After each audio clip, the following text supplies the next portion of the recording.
There are 7 things that the devil injected into the soul of the man that form the major corruption in the soul. And if a man encounters God and his word genuinely, these things will be reversed. When that happens, you become a son.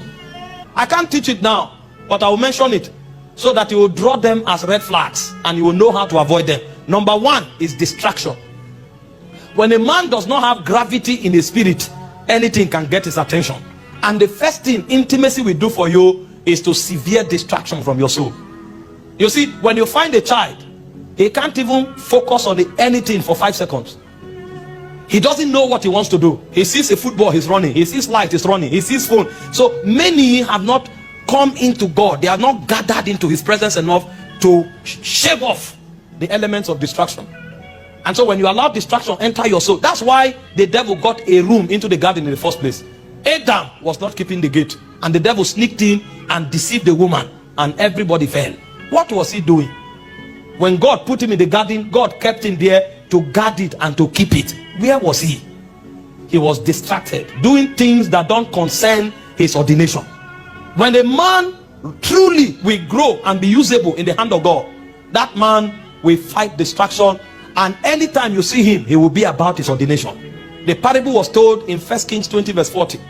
He said, my Lord gave me a servant to keep. He said, but as I was busy here and there, he said, I lost him. And he said, your life shall be demanded. There are too many people busy here and there. They are not about the master's business. And so when you find the people who are astray, distraction is what defines them. What do you spend your time on? Have you discern your ordination and you living with it? The second corruption that is in the soul of man is fear. And the devil knows this. That's why you see that in our world today, bad news spreads 1,000 times faster than good news. In fact, your subconscious is designed to dictate bad news so that you can be kept safe. And the devil has entered that gate to plant fear in the souls of men. You hear of pandemic, you hear of war, is to distract, is to paralyze you with fear. And the moment you become afraid, your discernment goes down. Your ability to exercise faith is short-circuited. And so fear is a corruption in the souls of men. Number 3 is lust and carnality.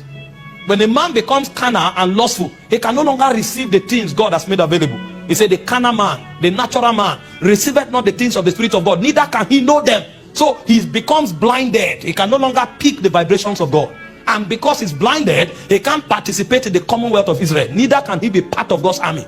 These things we have done here today won't mean more to some people. You know why? The things of God are not heavy with them. They are carnally minded.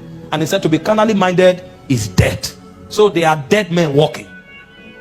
The fourth corruption in the souls of men is selfishness and self-centeredness. So they are all about themselves. And because they are all about themselves, God cannot commit any serious thing to them. If you check your life, how much can you have for yourself? What do you need? He said, if you have what to wear, what to eat, and where to lay your head, he said, be content with such. But you see, when selfishness comes, you can't look at your brother. You can't think about your brother. And because you can't think about your brother, you cannot be part of God's agenda. Because everything about God begins with our. Is our Father. It's not my Father. You will never hear my Father who art in heaven. It's our Father who art in heaven. Hallowed be thy name. But a selfish man cannot see beyond his nose. And because he's too self-centered, God cannot bring him to be part of an agenda that has its roots in eternity.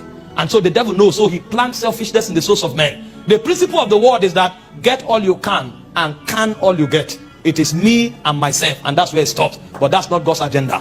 When you come into God, it becomes about others. Selflessness is what defines God's operational modality. The 15th, which is the corruption of the soul, is pride. And this is why God can't promote people even though they are very gifted, because God himself will be the one to break you.